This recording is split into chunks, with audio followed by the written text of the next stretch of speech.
রে মানুষের কাছে না টাকা থাকলে শুধু হয় না, বুঝলাম। মানুষ টাকা মানে সত্যি কথা বলতে আমার কাছে যদি টাকা থাকতো তো আমি হয়তো টাকা নিয়ে ভাবতাম যে হয়তো আমি একটা বাড়ি করবো, একটা গাড়ি করবো, একটা জায়গা কিনবো।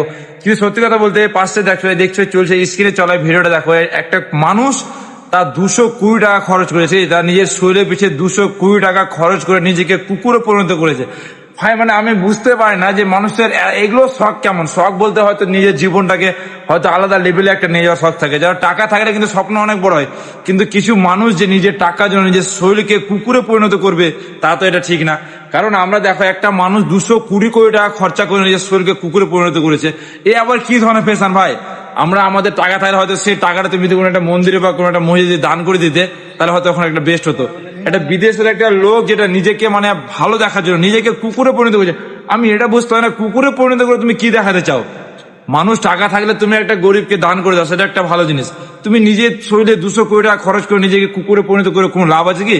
লাভ নেই। কিন্তু এটা কথা দেখো বিদেশে যারা জীবনযাপন করে তাদের জীবনযাপন লাইফ স্টাইলটা আলাদা। আমরা গ্রামের ছেলে, আমাদের লাইফ স্টাইলটা আলাদা, তার সাথে আমাদের কখনো ম্যাচ হবে না। কিন্তু তাদের সাথে আমাদের মনোবতটা আলাদা, তাদের মনটা আলাদা। তারা যে নিজেকে কুকুরে পরিণত করে সেটা কোনো ভাবতে পারে। কারণ এই কিছুদিন ধরে সোশ্যাল মিডিয়ায় এই ভিডিওটা অনেক ট্রেন্ডিং এ চলছে, ভাবলাম যে আমার কিছু মনোবক্ত তোমার সাথে শেয়ার করা দরকার।